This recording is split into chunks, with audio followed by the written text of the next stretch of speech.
Esto no fue un discurso improvisado. En Davos, Donald Trump llegó tarde y habló como si el escenario le perteneciera. Se burló de las gafas de Emmanuel Macron, menospreció al primer ministro de Canadá, cuestionó la soberanía suiza y recordó a Dinamarca su derrota en la Segunda Guerra Mundial. Eso ocurrió en público frente a líderes globales. Pero aquí está la contradicción. Mientras parecía provocar por instinto, el mensaje avanzaba con una lógica interna precisa. No era solo ruido. Y si piensas que esto es solo otra polémica más, aquí viene el problema para ti. Porque lo que Trump describió no fue una política concreta, sino una idea de civilización. Dijo que partes de Europa ya no son reconocibles, ¿no? Que el continente no va en la dirección correcta y señaló a la migración como la causa. Esa frase, aparentemente casual, cambia todo, porque no habla de economía ni de leyes. Habla de quién pertenece y quién no. Y cuando un líder redefine eso, el riesgo no es abstracto, es inmediato. Y todavía no hemos llegado a la parte más reveladora. El evento central fue presentado como una simple intervención más en Davos. Un discurso, aplausos contenidos y a otra cosa. Pero esa lectura se queda corta, porque lo que Trump hizo allí no fue reaccionar al momento, sino insertar su mensaje dentro de un patrón más amplio. En su intervención habló de Europa como un lugar que ya no se reconoce. Insistió en que no va en la dirección correcta y repitió que ese deterioro no es debatible. Esas no son frases aisladas, son señales. Trump no estaba discutiendo políticas públicas concretas ni soluciones técnicas. Estaba planteando una pregunta mucho más profunda, aunque nunca la formuló así. ¿Qué es Occidente y quién tiene derecho a reclamarlo? Y aquí es donde la historia empieza a cerrarse sobre sí misma, porque al evitar definiciones claras, dejó que palabras como cultura y civilización hicieran el trabajo pesado, no explicó qué significan, pero sí dejó claro qué las amenaza. Ahora observa lo que no dijo. No habló de instituciones, ni de democracia, ni de leyes. Ese silencio no es un descuido. Es una pista de hacia dónde iba realmente el discurso. Trump hizo una afirmación central y la repitió con distintas palabras. Dijo que ciertos lugares de Europa ya no son reconocibles, que amigos regresan de esos países y no los reconocen. Y aclaró que eso no es de una manera positiva, sino muy negativa. Eso está dicho así, en cámara. No habló de una ciudad concreta ni de una política específica. Habló de una sensación, y eso importa. Porque cuando alguien describe un continente entero como irreconocible, no está informando, está señalando. Lo que dijo es un hecho verbal. Lo que eso implica es más profundo. Está enmarcando el cambio demográfico como pérdida civilizatoria, no como debate, sino como evidencia incuestionable. Podemos discutirlo, dijo, pero no hay discusión. Y aquí viene el detalle que cambia todo. Nunca definió qué hacía a Europa reconocible en primer lugar. No mencionó leyes, fronteras, constituciones ni valores democráticos. Solo habló de cultura, una palabra amplia, elástica, imposible de comprobar. Observa lo que falta. Cuando alguien evita definir el criterio, deja espacio para que el oyente lo complete.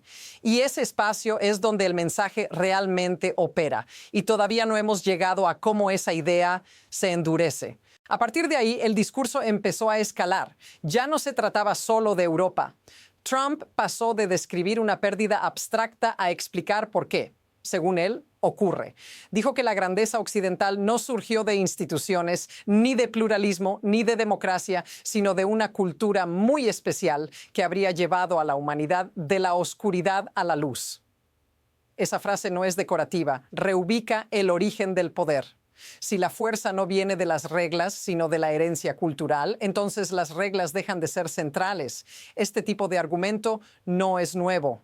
Históricamente, cuando los líderes dejan de hablar de leyes y empiezan a hablar de esencias, algo se normaliza que no debería serlo. La idea de que algunos cambios no son corregibles, solo reversibles. En ese marco, la migración deja de ser un fenómeno social y se convierte en una amenaza existencial. Trump lo dijo sin gritar, con tono casi reflexivo. pero el efecto es el mismo. Él presenta la diversidad como vandalismo, no como transformación. Y cuando eso se repite en un foro como Davos, frente a cámaras y diplomáticos, deja de ser marginal. Se vuelve respetable. Y aquí es donde el mensaje cruza una línea silenciosa. Luego llegó el momento en que las palabras y las implicaciones dejaron de alinearse. Trump giró el foco hacia Estados Unidos y mencionó a los somalíes estadounidenses, cuestionó su capacidad para integrarse y sugirió que ciertos grupos nunca han construido nada de valor.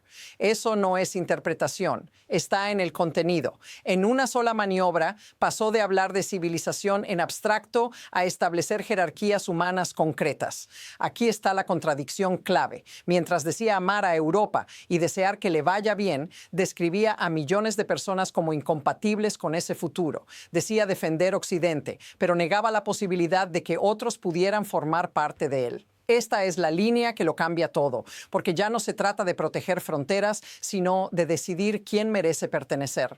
Observa cómo funciona el mecanismo.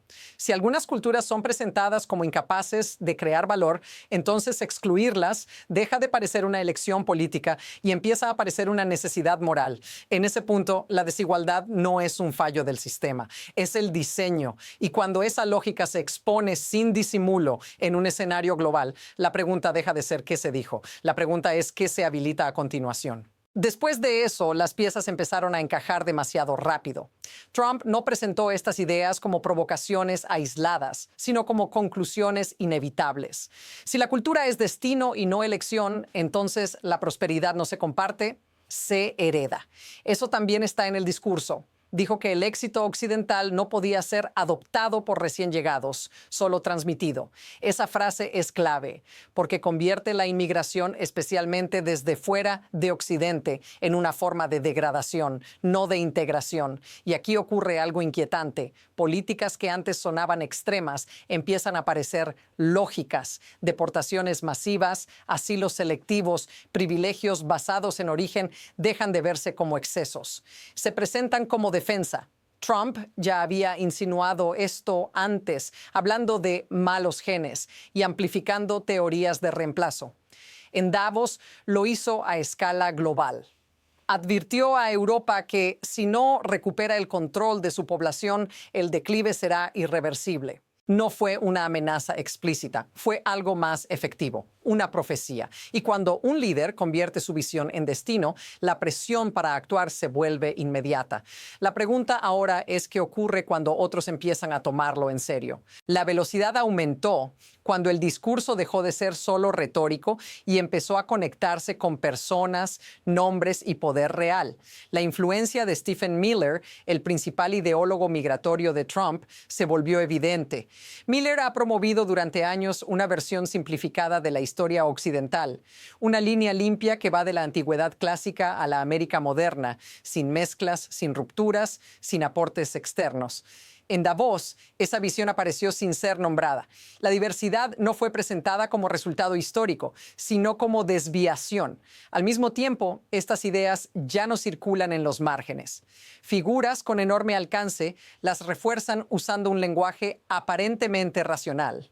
Elon Musk ha amplificado repetidamente afirmaciones sobre la extinción de los blancos, presentándolas como advertencias demográficas, no como alarmismo. Ese desplazamiento importa, porque cuando el miedo se viste de análisis, gana legitimidad. La teoría del reemplazo, antes confinada a foros extremistas, ahora se discute en espacios de poder. Y aquí viene la pregunta incómoda. ¿Qué pasa cuando una idea deja de ser tabú antes de ser refutada? Porque en ese punto el control ya no está en el contenido, sino en la inercia. Ese marco no se quedó en lo cultural, se filtró directamente en la política exterior. En Davos, Trump describió a los aliados no como socios, sino como dependientes. Dijo que Canadá y Europa existen gracias a la generosidad estadounidense. Presentó los déficits comerciales como pruebas de parasitismo. La soberanía dejó de ser un principio y pasó a ser condicional. Y ningún ejemplo fue más claro que Groenlandia. Trump insistió en que no usaría la fuerza para obtener el territorio, pero al mismo tiempo repitió que Estados Unidos terminaría quedándose con él de una forma u otra. Esa ambigüedad no es casual. es presión. Dinamarca fue descrita como desagradecida, la OTAN como injusta y los groenlandeses como prácticamente estadounidenses por destino y geografía. Cuando advirtió que las negativas serían recordadas, el mensaje quedó claro. La cooperación es opcional, las consecuencias no. En Davos, donde el lenguaje suele ser diplomático hasta la evasión, este tono directo cayó mal. Y aquí ocurre el giro. Incluso mientras negaba la violencia, Trump normalizaba la coerción. Y cuando eso se presenta como realismo, el terreno empieza a moverse rápido. La reacción fue inmediata, pero el verdadero efecto todavía se está formando. En Davos, diplomáticos europeos reaccionaron con incomodidad abierta. El encuadre de hazlo por las buenas o por las malas no fue leído como franqueza, sino como amenaza. Trump insistió en que la moderación estadounidense era lo único que evitaba conflictos, mientras recordaba casi en la misma frase la magnitud del poder económico y militar de Estados Unidos. Ese vaivén no tranquiliza, presiona, y aquí se abren dos trayectorias posibles. En una, estas declaraciones quedan como ruido, absorbidas por la rutina política, diluidas por el siguiente titular.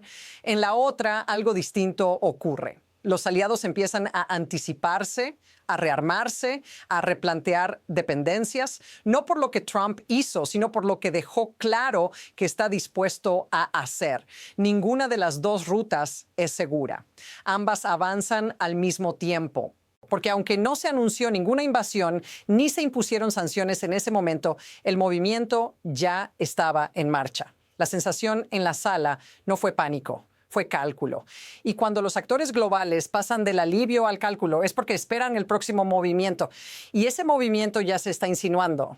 Ahora la historia entra en su fase más incierta, porque lo que se normalizó en Davos no fue una decisión concreta, sino una forma de ver el mundo.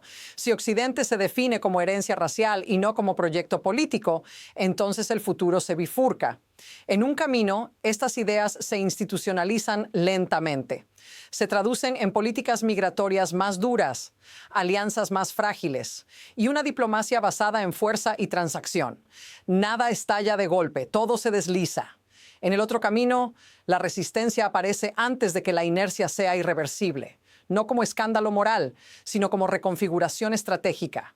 Países que reducen dependencia, bloques que se reordenan, actores que dejan de asumir que el poder estadounidense siempre será predecible. Trump no necesita imponer esto solo. Basta con que otros empiecen a actuar como si fuera posible. Y aquí está el detalle inquietante. Ese ajuste ya está ocurriendo en silencio. Davos no fue el inicio, fue la confirmación.